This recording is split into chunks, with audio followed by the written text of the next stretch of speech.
की शुरुआत होती है दो लोगों को दिखाने से जो एक ऐसी जगह पर कुछ ढूंढने आए थे जहाँ पर लोगों का आना मना था। ये जगह पूरी तरह से रेडियो एक्टिव थी, तो जाहिर है यहाँ खतरा था। हर तरफ खतरनाक शुआएं थी, मतलब रेडिएशन बहुत ज्यादा थी। तो इसलिए वो लोग रेडिएशन से बचने के लिए एक एक गोली खाते हैं, जिसके बाद वो आगे बढ़ते हैं इस पूरी जगह को चेक करने के लिए। अब हालांकि यहाँ आना मना था, लेकिन फिर भी वो इधर इसलिए आए थे क्योंकि उन्हें यहाँ ऐसी चीजें मिलने की उम्मीद थी जिनकी मदद से वो मशहूर हो सकते हैं। क्योंकि इंटरनेट वो बहुत ज्यादा इस्तेमाल करती थी और ऐसी खोज वो अक्सर करती रहती थी। कुछ देर यहाँ रुकने के बाद औरत को कुछ अजीब लगता है, इसीलिए वो अपने साथी को यहाँ से चलने का कहती है, लेकिन उसका साथी कहता है थोड़ी देर और रुक जाते हैं फिर चलेंगे। मगर तभी इन्हें यहाँ अजीब सी डरावनी सी किसी जानवर की आवाज आती है, जो सुनकर दोनों काफी डर जाते हैं क्योंकि आज से पहले उन्होंने ऐसी भयानक आवाजें नहीं सुनी थी। इसलिए दोनों जल्द से जल्द यहाँ से निकलने का सोचते हैं। मगर उससे पहले यहाँ एक बहुत बड़ा क्रिएचर आ जाता है, जो दिखने में बिल्कुल किसी उड़ने वाले डायनासोर या कहीं ड्रैगन जैसा लग रहा था। इतना खौफनाक और बड़ा सा क्रिएचर अपने इतने पास देखकर दोनों की हालत खराब हो जाती है। फिर देखते ही देखते वो क्रिएचर अपने मुंह से आग निकालने लगता है और औरत के साथी को जलाकर मार देता है।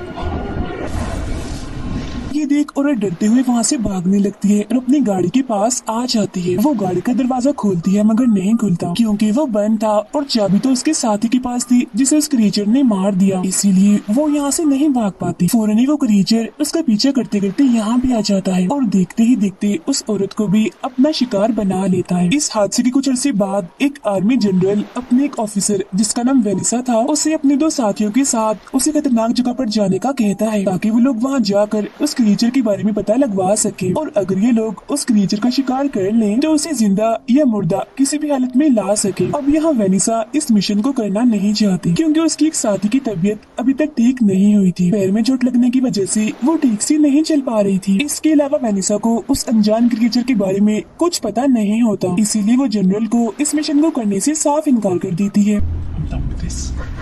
लेकिन फिर आखिरकार जनरल के बार बार कहने पर वो ये काम करने के लिए मान जाती है। इसीलिए वेनिसा अपने जख्मी साथी और दूसरी ऑफिसर के साथ उस जगह और क्रिएचर की जांच करने के लिए निकल जाती है। अब क्योंकि किसी को भी उस जगह और अनजान क्रिएचर के बारे में कुछ भी पता नहीं था, इसीलिए वहाँ जाने से पहले वो एक कपल से मिलते हैं जो दोनों माउंटेन क्लाइंबर थे, इन्हीं पहाड़ों पर चढ़ने के माहिर। इन दोनों में हस्बैंड का नाम स्टुअर्ट था। इन्हें उस जगह के बारे में बहुत अच्छे से पता था। यहाँ पर स्टुअर्ट उन लोगों को बताता है कि पहले उस जगह पर बॉम्ब्स और हथियार वगैरह बनाए जाते थे, अब उस जगह को रेडियो एक्टिव के लिए इस्तेमाल किया जाता है। इसीलिए रेडिएशन फैलने की वजह से वहाँ जितने भी जानवर और परिंदे थे सब खत्म हो गए। ये बताने के बाद स्टुअर्ट उन लोगों को उस अनजान क्रिएचर की एक ड्राइंग दिखाता है जो बिल्कुल एक ड्रैगन जैसा दिख रहा था और बताता है कि सबूतों को सामने रखते हुए मैंने इस क्रिएचर की ड्राइंग बनाई।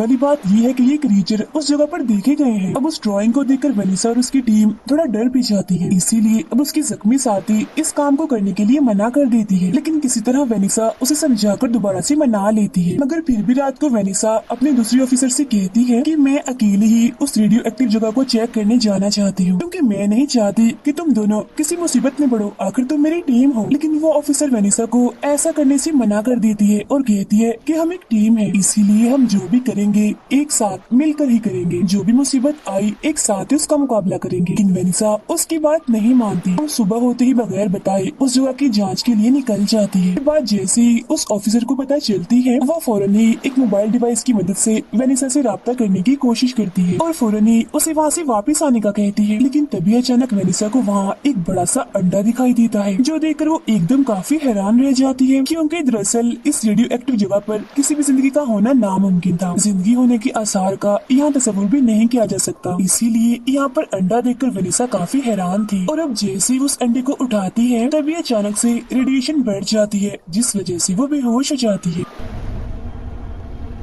अब ऑफिसर को वेनिसा से बात करने की वजह से उसके बेहोश होने का पता चल जाता है, इसीलिए वो अपने जख्मी साथी और उस कपल इनी स्टुअर्ट और उसकी वाइफ को लेकर वेनिसा को ढूंढने के लिए निकल जाती है। फिर काफी ढूंढने पर आखिरकार उन्हें वेनिसा मिल जाती है, लेकिन बेहोशी की हालत में, जिसे देखकर वो फौरन उसके पास जाते हैं और उसे होश में लाते हैं। इसके बाद जब वो सब लोग यहाँ अंडा देखते हैं तो वो भी काफी हैरान रह जाते हैं। लेकिन तभी उन लोगों को यहाँ बहुत ही भयानक आवाज सुनाई देती है, जो सुनकर वो समझ जाते हैं कि ये आवाज जरूर उसी क्रिएचर कैप्चर की है, इसीलिए वो लोग सबूत के तौर पर उस अंडे को अपने साथ लेकर वापस आ जाते हैं। वापस आने के बाद सभी उस अंडे के बारे में बातें करने लगते हैं। दरअसल अब ये डर लग रहा होता है कि ये अंडा जिस भी क्रिएचर का होगा वो इसे लेने जरूर आएगा। अब देखते ही देखते रात हो जाती है और जब सब लोग सो रहे थे तो तभी अंडे में कोई हलचल होने लगती है। अंडा हिलने लगता है। दूसरे कमरे में ऑफिसर अपने घर वालों से बातें कर रही थी, मगर तभी उसे अजीब सी आवाज सुनाई देती है, जो सुनकर वो फौरन उस कमरे में आ जाती है जहाँ वो अंडा रखा हुआ था। उसे पता चलता है कि जो क्रिएचर इस अंडे में था वो अंडा तोड़कर यहाँ से भाग गया है। फिर वो ये बात बाकियों को भी बताती है, जिसके बाद पूरी ही टीम उस अंडे से निकले क्रिएचर को ढूंढने लगती है, लेकिन काफी ढूंढने के बाद भी वो नहीं मिलता। और फिर इसी दौरान वेनिसा को घर से बाहर एक सीटी मिलती है, जिसे वो अपने पास ही रख लेती है। फिर वेनिसा अपने जनरल को कॉल करके इस पूरे वाक़ये के बारे में बताती है, जो सुनकर वो कहता है चाहे कुछ भी हो जाए उस क्रिएचर का पता लगाओ और तुम्हें बगैर किसी सबूत के वापस नहीं आना। लेकिन अब यहाँ वेनिसा इस काम को करने से मना कर देती है, क्योंकि जख्मी साथी के साथ साथ दूसरे ऑफिसर की हालत भी खराब हो जाती है, क्योंकि वो रेडिएशन से बचने की दवाई नहीं खा रही थी। और तो और वेनिसा को यहाँ हर वक्त डरावनी सी आवाजें भी सुनाई देती है। मगर फिर जब ऑफिसर को ये बात पता चलती है कि वेनिसा मेरी वजह से, मेरी तबीयत की वजह से इस मिशन को करने से मना कर रही है, तो वो फौरन उसे ऐसा करने से रोकती है। वो फिर जनरल से खुद बात करती है और वादा करती है कि चाहे कुछ भी हो जाए हम ये काम जरूर करेंगे।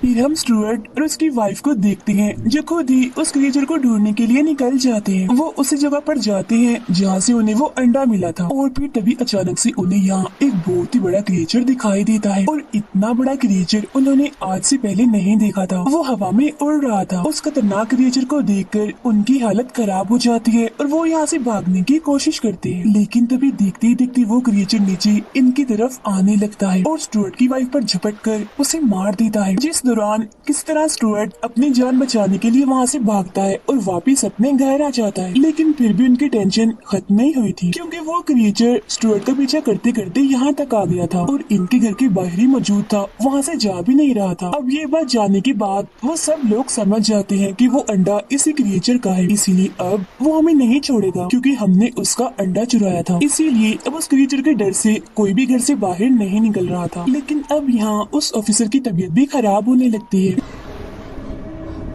जो देखकर वेनिसा और बाकी लोग काफी परेशान हो जाते हैं। इसीलिए वो किसी भी तरह करके यहाँ से निकलने का प्लान बनाते हैं। प्लान के मुताबिक उस क्रिएचर का ध्यान भटकाने के लिए स्टुअर्ट कमरे से बाहर जाता है, ताकि जब क्रिएचर का ध्यान उसकी तरफ हो तब मौका देकर बाकी लोग दूसरे दरवाजे से गाड़ी में जाकर बैठ सके। लेकिन उनका ये प्लान कामयाब नहीं होता, क्योंकि जब स्टुअर्ट घर से बाहर आता है तो वो क्रिएचर छत पर ही बैठा होता है, जिस वजह से वो स्टुअर्ट पर हमला कर देता है और उसे अपनी आग से जलाकर मार देता है। अब क्योंकि उन तीनों को भी गाड़ी में बैठने का मौका नहीं मिला था, इसीलिए वो अभी तक घर में ही होती है और स्टुअर्ट की इतनी भयानक मौत देखकर उनकी हालत खराब हो जाती है। वो काफी डर जाती है, जिसके बाद वेनिसा किसी तरह दोबारा से जनरल से राब्ता करने की कोशिश करती है और इस बार उसका राब्ता हो ही जाता है। वो जनरल को यहाँ की सूरत हाल के बारे में बता देती है और ये भी कि वो क्रिएचर हमारे घर के बाहर है, हम यहाँ पर फंस गए हैं। जो सुनकर जनरल उन्हें वहाँ रुकने और क्रिएचर पर नजर रखने का कहता है और फिर कुछ वक्त के बाद जनरल खुद यहाँ पर आ जाता है और वेनिसा की तरफ अपनी गन करते हुए वो ये राज खोलता है कि ये कोई क्रिएचर नहीं बल्कि आर्मी का बहुत ही खतरनाक हथियार है, जिसे हम लोगों ने ही बनाया था और इस तरह के सैकड़ों क्रिएचर इन्हीं हथियार यहाँ पर मौजूद हैं।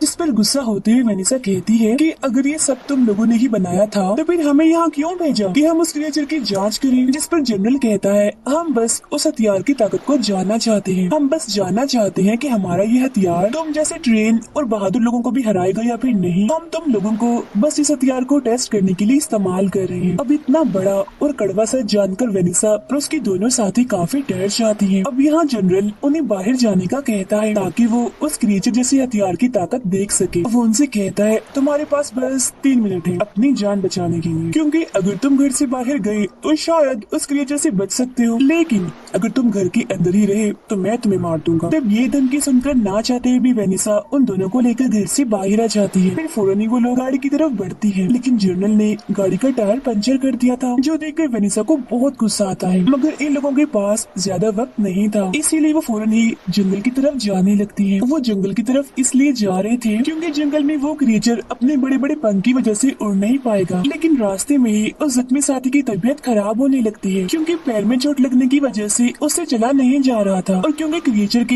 यहाँ आने का भी वक्त हो रहा था, इसीलिए वो अपने साथियों को उसे यहीं छोड़कर आगे बढ़ने का कहती है। अब हालांकि वो दोनों यानी वेनिसा और वो ऑफिसर ऐसा करना तो नहीं चाहती थी, मगर ना चाहते हुए भी उन्हें ऐसा करना ही पड़ता है। वो आगे बढ़ जाती है, जिसके बाद अब वो वहाँ अकेली रह जाती है और तभी वो क्रिएचर भी उसे देख लेता है और उसके पास आ जाता है। वो बस उस पर हमला करने ही वाला था, जो देखकर वो उस क्रिएचर पर अपनी गन से गोलियां चलाती है, मगर क्योंकि वो खुद भी एक हथियार था इसीलिए गोलियों का उस पर कोई भी असर नहीं होता। फिर वो अपने मुंह से आग निकालकर उसे जलाकर राख कर देता है। उधर वेनिसा और वो ऑफिसर अपनी जान बचाने के लिए अभी भी जंगल की तरफ भाग रही होती है, लेकिन तभी उस ऑफिसर की तबीयत इतनी खराब हो जाती है कि एक कदम भी चलना उसके लिए बहुत मुश्किल हो जाता है। इसी बीच वो क्रिएचर भी इनके बहुत ही पास आ जाता है। वो एकदम से ही उस ऑफिसर पर हमला करके उसे जान से मार डालता है और उसे खाने लगता है। ये देखकर वेनिसा उस पर गोलियों की बारिश कर देती है, मगर अब भी उस पर गोलियों का जरा भी असर नहीं होता। लेकिन तभी यहाँ जर्नल भी आ जाता है और दोबारा से वेनिसा पर गन करते हुए कहता है कि अब तुम्हारे भी मरने का वक्त आ गया है। ये कहते ही जर्नल अपने जेब से सीटी निकाल कर बचाने लगता है। सीटी के बचते ही वो क्रिएचर फौरन ही यहाँ पर आ जाता है, लेकिन वो हमला नहीं करता क्योंकि जर्नल उसे कंट्रोल कर रहा था इस सीटी के जरिए। दरअसल ये सीटी एक डिवाइस की तरह काम करती थी इन क्रिएचर जैसे हथियारों को कंट्रोल करने के लिए। अब इस बात का पता लगते ही वेनिसा भी अपनी जेब से वैसी एक सीटी निकालती है और ये वही सीटी थी जो उसे घर के बाहर जमीन पर गिरी मिली थी। जिसके बाद अब वेनिसा सीटी बजाकर उस क्रिएचर को कंट्रोल करती है और उसे जर्नल पर हमला करने का कहती है। तो वो क्रिएचर ऐसे करता है और जर्नल को अपना शिकार बनाने के लिए आगे बढ़ता है, जो देख जर्नल काफी डर जाता है, मगर वो कुछ नहीं कर पाता और देखते ही देखते वो जर्नल का खेल भी खत्म कर देता है। इसी बीच मौके का फायदा उठाकर वेनिसा वहाँ से निकलकर रोड तक आ जाती है। यहाँ साइड में ही उसे एक गाड़ी खड़ी मिलती है, जिसमें बैठकर वेनिसा शहर की तरफ निकल जाती है। उसके जाने के बाद हमें इस जगह का भयानक नजारा दिखाया जाता है और वो ये कि यहाँ पर वैसे खतरनाक क्रिएचर जैसे हथियार उड़ रहे होते हैं, वो भी सैकड़ों की तादाद में। और इसी खतरनाक सीन को दिखाते हुए ही ये फिल्म यहीं पर खत्म